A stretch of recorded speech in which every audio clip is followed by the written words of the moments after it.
लोकसभा चुनाव में मजदूर वर्ग कहाँ है? साथियों, क्रांतिकारी सलाम। देश में लोकसभा चुनाव चल रहे हैं। विभिन्न पूंजीवादी पार्टियों से जुड़े हुए या स्वतंत्र रूप से खड़े हुए प्रत्याशी साए मात में लगे हुए हैं, लेकिन इन चुनाव में मजदूर वर्ग, उसकी मांगें, उसकी समस्याएं, उसके जीवन की दुश्वारियां कहाँ है? मजदूर वर्ग न तो पार्टियों के घोषणा पत्र में है, न ही नेताओं के चुनावी भाषणों में। चुनावी विशेषज्ञ सीट पर मंत्री का प्रभाव की चर्चा कर रहे हैं। वे ब्राह्मण, क्षत्रिय, दलित, ओबीसी, मुसलमानों की गिनती कर रहे हैं, लेकिन वे मजदूर वर्ग की गिनती नहीं कर रहे हैं।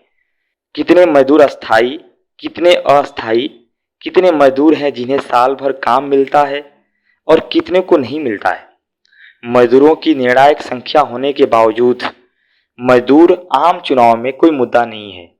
उसकी समस्याएं, उसकी दशा चुनाव में कोई मुद्दा नहीं है। जब बाहर खटना ही पड़ता है तो चुनाव से फायदा क्या है? यहाँ जब व्यवस्था नहीं है, रोजगार नहीं है, तो आप बेरोजगार लोग बुआ रहे हैं रोड पर। चुनाव से हमको क्या लेना देना है? सरकार जीतेगा तो वो अपना पेट भरेगा, हमारे थोड़ा भरेगा। मोदी सरकार द्वारा मजदूर विरोधी श्रम संहिताओं को संसद से निरस्त कराने की बात कोई नहीं कर रहा है। अस्थायी काम पर अस्थायी रोजगार और समान काम पर समान वेतन पर कोई बात नहीं कर रहा है। गैर कानूनी ठेका प्रथा पर रोक लगाने की बात भी कोई नहीं कर रहा है। मोदी सरकार द्वारा लाई गई फिक्स टर्म एम्प्लॉयमेंट, नीम, ट्रेनी आदि मजदूर विरोधी योजनाओं को तत्काल खत्म करने की बात भी कोई नहीं कर रहा है।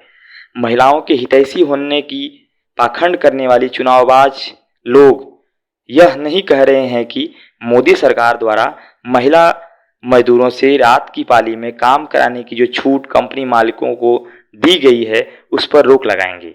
आंगनबाड़ी, आशा और भोजन माताओं जैसे स्कीम वर्करों को अस्थायी कर सरकारी कर्मचारी का दर्जा देने की भी कोई बात नहीं कर रहा है। न्यूनतम वेतन ₹4 प्रतिदिन करने और 8 घंटे की कार्य दिवस को सख्ती से लागू करने की बात पर भी सभी मौन है। कंपनी मालिकों की घोर लापरवाही के कारण समय समय पर मजदूर दर्दनाक मौत के शिकार हो रहे हैं, अंग भंग का शिकार हो रहे हैं। ऐसे जालिम मालिकों को जेल भेजने की बात भी कहीं नहीं हो रही है।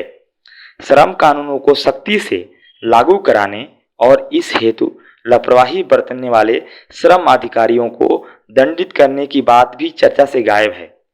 ऐसे में स्वाभाविक सवाल उठता है कि मजदूरों के इन ज्वलंत मुद्दों और मांगों पर सभी चुनावबाज पार्टियां या लोग चुप्पी क्यों साधे हुए हैं?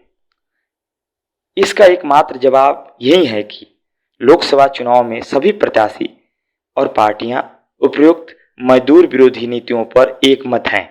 ये सभी पूंजीपति वर्ग के वफादार सेवक हैं। मजदूरों के जीवन से गहरे रूप से जुड़े हुए इन मुद्दों को उठाने का साहस किसी भी पूंजीवादी पार्टी के पास नहीं है। ऐसे में सहज ही यह सवाल उठता है कि मजदूरों और उनके बच्चों की उनकी समस्याएं और दुखों कष्टों से छुटकारा कैसे मिले, और इस हेतु मजदूरों को किस रास्ते पर चलना चाहिए।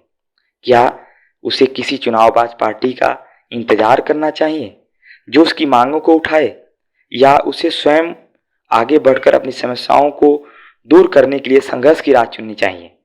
साथियों, मजदूर वर्ग की क्रांतिकारी विरासत आज के मजदूर वर्ग के सामने संघर्ष का ही रास्ता दिखाती है।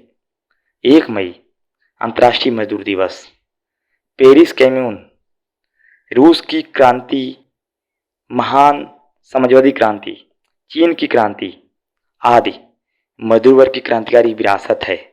अपनी क्रांतिकारी विरासत को पढ़ समझकर वर्ग संघर्ष को तेज करके ही मजदूर वर्ग अपने जीवन में बुनियादी बदलाव ला सकता है। मजदूर वर्ग की क्रांतिकारी विरासत अमर रहे। इनकलाब जिंदाबाद।